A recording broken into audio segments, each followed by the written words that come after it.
Bananas by David Walliams. Part 3. Straight to bed, announced Grandma as she loomed over Eric at the kitchen table of her little terraced house. "Do you hear me? Straight to bed!"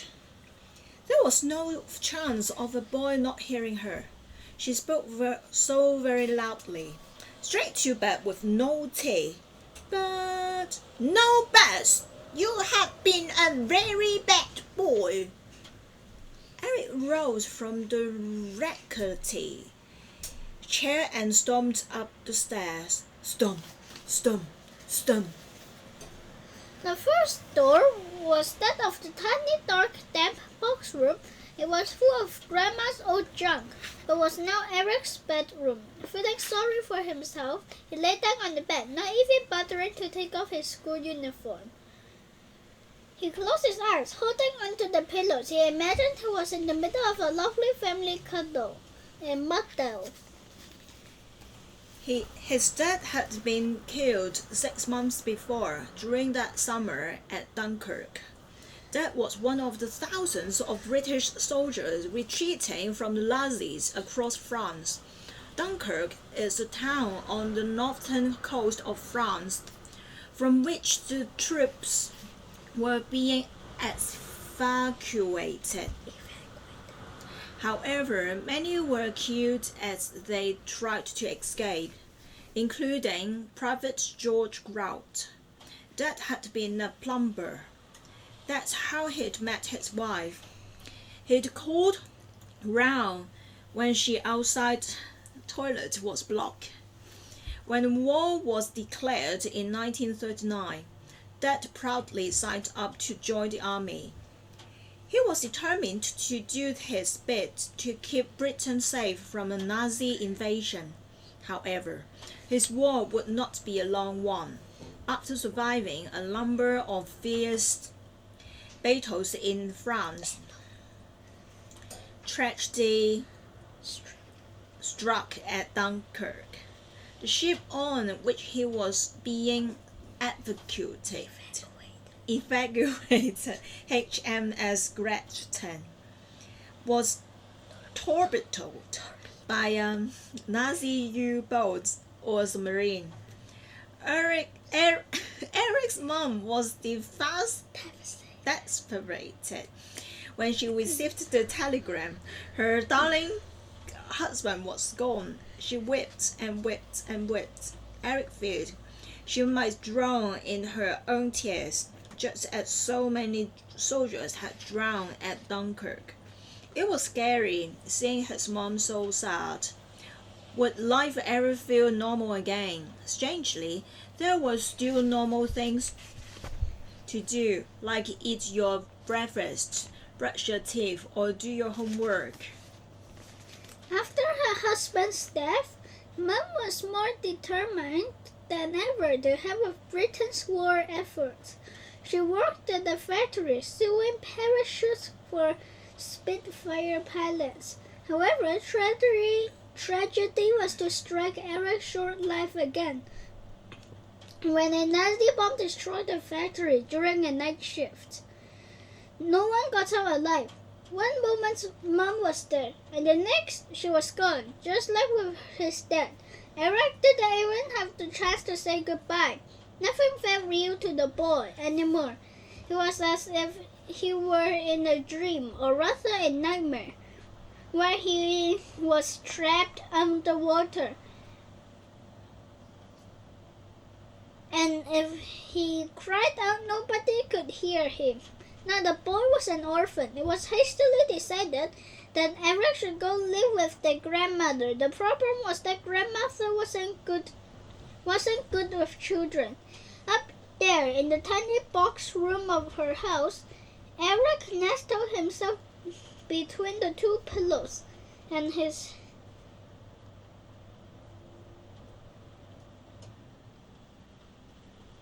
on his bed. He dreamed they were his mom and dad. The pillows were cold and damp. Still, he shut his eyes. Maybe, just maybe, if he concentrated hard enough, he would find himself back in a perfectly family bundle. His daydream ended as the door swung open. "Swung! I brought you some bread and dripping," announced Grandma. Eric hadn't been expecting her, as hastily sat up on the bed, pushing the pillows to one side. He felt silly that the old lady might see him like this. "Oh, thank you, Grandma," he chirped. He liked bread and dripping. Dripping was the fat from cooked meat, and it was tasty if you spread it on bread. He wolfed it down as the old lady perched next to him. "I'm sorry I smacked at you, Eric," she said. "This war is hard. I lost a son, you lost a father, and, of course, you lost your mother too. I just couldn't bear it if any harm came to you." "I understand, Grandma," he spluttered, his mouth full of food. As Eric spoke, he spread breadcrumbs all over the floor. This made them both chuckle. "Ha ha!" Chuckling was not something they did much of together. "You can have those crumbs in the morning for your breakfast," said the old lady. Eric wasn't sure if she was joking or not. "Now, as soon as you finish your tea, I want you to go straight to sleep. We barely got a wink last night down in the underground." The boy yawned. Grandma was right. "And you need to be bright and breezy for school in the morning." Eric nodded weakly. Bright and breezy was never something he felt at school. "Good night, Grandma. Porridge." "No, I said good night." "No need to shout, dear. Good night, Grandma." "Good night, bye." The old lady wasn't one for hugs and kisses, so she tapped the boy on the head as she might a pet instead. Tap, tap. With that, she stood up and left the room, closing the door behind her. Swunk. Eric walked over to the grimy little window and looked up at the sky. It was dark and quite white there. Also, would Nazi bombers return tonight? There had been night after night of raids on London, so much so that it even had a name. Newspapers called it the Blaze, after the German word for lightning. Adolf Hitler's plan was to force Britain to surrender to the Nazis. As Eric gazed across the frosted rooftops of London, his thoughts turned to Gertrude.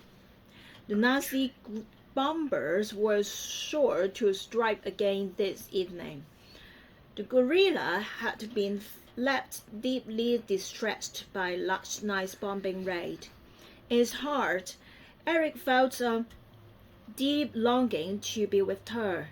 If he was by her side tonight, he was sure he could make things all right.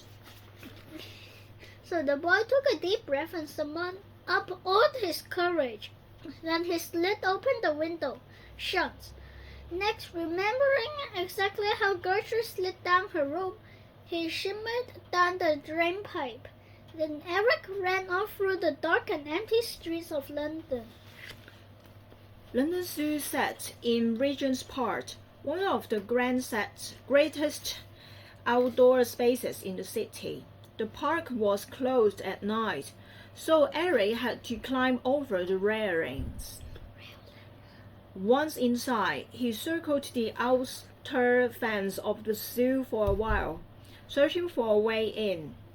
Ahead, he spotted a tall tree in the park, the branches of which dripped over into the zoo. Thinking again about how Gertrude would climb it, he scaled the tree trunk, using his hands and feet, just like the gorilla did. From the tree trunk, the boy shimmied across one of the branches on his bottom. But as he scrambled further away from the trunk of the branch thinned, and the inevitable happened. Crash! the branch snapped. Eric found himself trembling through the air. Whoosh! Ark! Splosh! He was underwater! Not just that, he could sense thousands of creatures swishing around him. Had he fallen into a pool of piranhas? Was he going to be gobbled alive? Eric desperately swam to the surface and took a gasp of air. Gasp. No, they were much bigger than parrotheads, and far friendlier too. They were penguins. Squeak, squeak, squeak. The boy had splunk into the penguin pool. It had just been built and was more like a water park, with slides and a fountain. Perfect if you were a penguin, not so good if you were a boy. The slippery birds played around Eric, pecking at him. One even perched on his head. Get off, he said affectionately as he guided the penguin back into the water. Eric swam to the edge of the pool and began clambering up the slide, but it was slippery and he plunged back in the pool again. Whoomph! Splosh! Squawk! Squawk! Squawk! This time, Eric swam over to the edge and then he heard a familiar sound. Clink, clank, clunk. It was Sid. What are you doing in there? The old man called out. Taking a swim, called Eric, trying to make light of the situation. Sid huffed and shook his head. Wait there. Clink, clank, clunk. There was silence for a moment before the old man returned with a long-handled net. It was the one he used for fishing out penguin poop. Hold on to this. Eric did as he was told, and Sid held him out of the water. You're soaking wet, said the old man. That normally happens when you go for a swim, replied Eric. What are you doing here at the zoo so late? It's way after closing time. I was worried about Bertha. She looked so frightened today. She was, but you should be tucked out in bed by now, young man. So should you, said Eric. This stopped the old man in his tracks. I know, but I was sure there was not going to be another bombing raid. We've had them night after night for weeks. I wanted to be here for all the animals. Me too, exclaimed the boy. Sid looked up at the sky. It's quiet up there in the clouds right now. You should go home. As if on cue, the air raid siren wailed. Woo-hoo!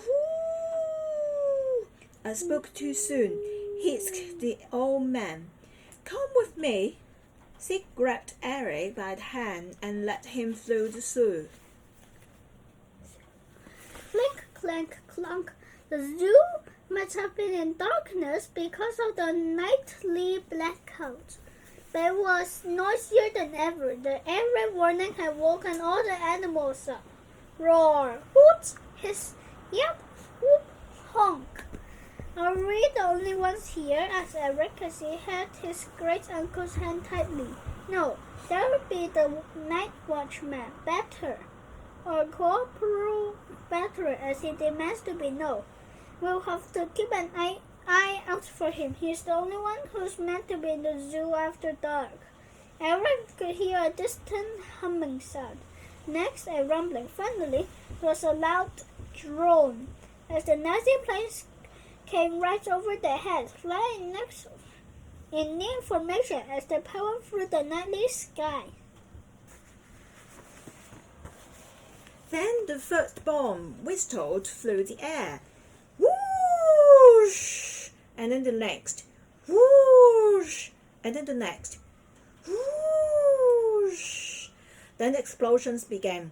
Kaboom! Kaboom! Kaboom! Lightning was striking all over London. Searchlights scowled the sky before big guns fired at the Nazis' planes from the ground. Fire engine bells rang. Ding, ding, ding! the sounds of people screaming and shouting. "Arg! Help! Run!" The boys' heart raced. The noise, the lights, the debris. Kaboom! Another bomb exploded, even nearer than the last. Kaboom! And then the other. Kaboom! And another. The elephants raised their trunks and hooted. Hoo! The camels reared up on their back legs and moaned. Woohoo! The lions leaped from rock to rock and roared. Roar! Kaboom! However, the saddest sound of all came from the gorilla's cage. Gertrude's huge hands were covering her big ears as she tried to block out the booms of the bombs. Kaboom!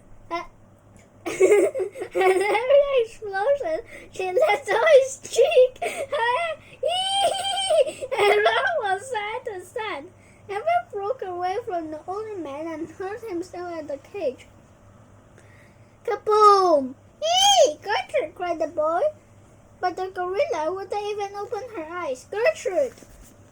Kaboom! Raisins! Shouted Eric. You what?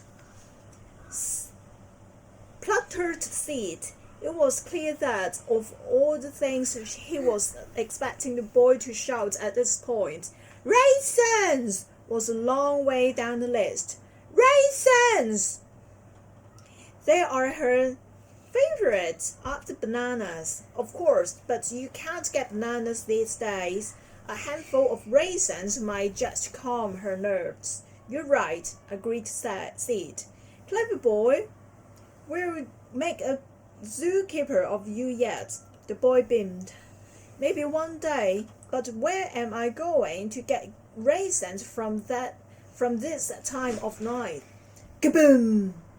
The snack bar might have some, but I don't have any money. You won't need any money. It's closed. Well, if it's closed, how am I going to get in? You'll have to break in. Eric gulped. He'd never broken in anywhere, ever, and he was rather hoping to get through his whole life without doing so. Climb through the window, shouted Sid over the noise. Grab some raisins and run! Kaboom! The Nazi bombs were landing nearer and nearer to the zoo all the time. Kaboom! Kaboom! Kaboom! Eric had been to the zoo so many times that even in the dark, he knew his way around. In no time at all, he'd found the snack bar, climbed up on a dustbin, and forced a side window open. Next, he slid down inside and fumbled in the darkness to find a jumbo bag of raisins. Tempted though he was to take some sweets for himself, he resisted. Then, using a chair as a step ladder, he climbed up and out through the window and leaped down onto the dustbin. Clank! Eric glanced at the bag of raisins. There was a tear in it. He must have caught it on the little hook on the window frame. The boy did his best to stop the raisins falling out. As he ran back to the gorilla's cage, bombs dropping all around. Kaboom! Kaboom! Kaboom! "I got the raisins," Uncle said. He called out, breathless from the running. The gorilla was still rocking, covering her ears, letting out a sad cry. "Yeah! Have you been eating them?" asked Sid, feeling that the bag was light. "No, the bag got ripped and I dropped some on the way." A likely story. It's true. The old man turned his attention to the gorilla. Now, Gertrude, come on, old girl. Your friend has a nice juicy raisin for you." Eric took one of the little tricks out of the bag and pushed it through the metal bars. Kaboom! This was the nearest explosion yet, louder than all the others. They could feel the force of the blast. This bomb must have landed in Regent's Park. Soil sprayed everywhere, pelting the gorilla. Biff, buff, boof. Poor Gertrude was scared out of her wits. She streaked and streaked and streaked. Eek, eek, eek. She leaped about her cage wildly. No! Screamed the boy, terrified at what he saw. Instead of taking the raisin as he hoped, the gorilla had bashed her head so hard against the cage that the wire had buckled. Bash, bash, bash. Make her stop, pleaded Eric. Sid looked as worried as the boy. It was clear the old man had never seen the gorilla acting like this before. "This just a bad storm, Gertrude," lied the zookeeper. Boom! Bash, bash, bash, eek! This time Gertrude leaped to the middle of his cage and grabbed onto the rope tied to the metal bars at the top of her closer and closer, and yanked with all her might. "What's she doing?" cried Eric. "She's trying to get out," replied Sid. The gorilla wrenched the rope so hard that the roof of her cage tore off from 3 sides. Twonk! Then it toppled into her cage. Plunge!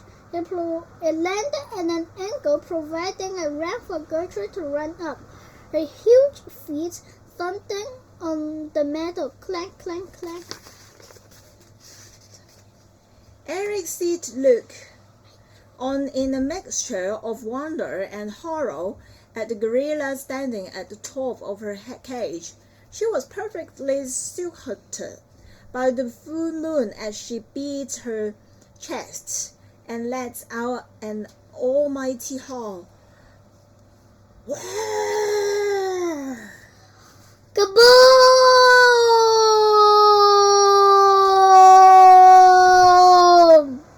Eric and Sid could feel the heat from the bomb. It must have landed inside the zoo itself. The toy tree in the picnic area exploded in flames. Woof! The heat was enough to sweep you off your feet. Eric thought he was going to be burned alive. The zoo lit up red and orange and yellow as black smoke darkened the sky. Gertrude leaped down from the top of the cage and landed on the ground with a terrific thud. Thump!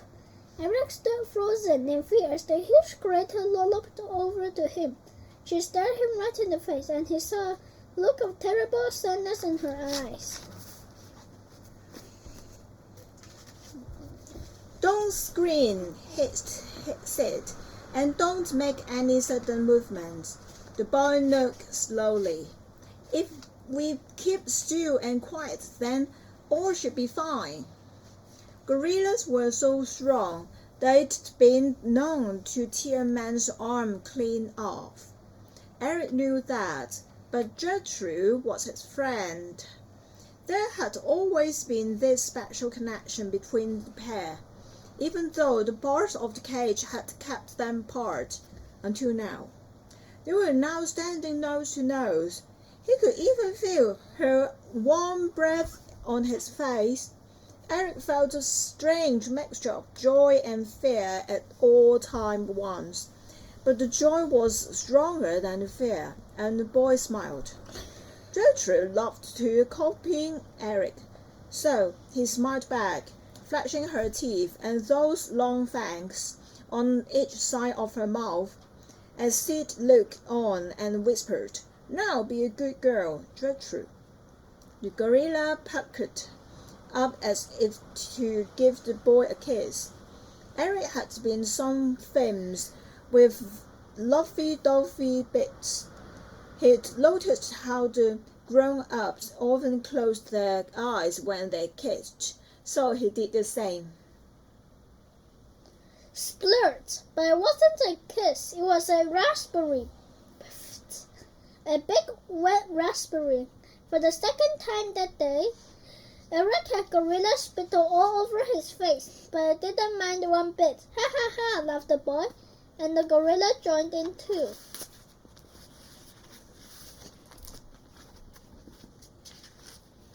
Huff, huff, huff.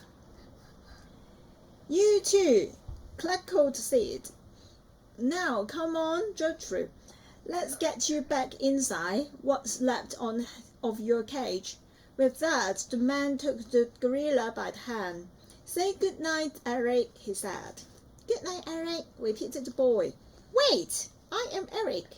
I meant say good night to Gertrude. You grey bozo. Good night, Gertrude. That's better, replied Sid. Looking up at the sky, once again, the love-woof plains were nothing more than a distant hum. Come on, old girl, let me help, exclaimed the boy as he took Gertrude by her odd hand. Just then a gunshot rang out. Bang! A bullet whizzed just over their heads. Eee! Screamed Gertrude. The gorilla shook the pair from her hands, and they tumbled to the ground. Doof, doof, hug. Ugh! They cried as Gertrude raced off into the darkness of the night. Kerthump, kerthump, kerthump.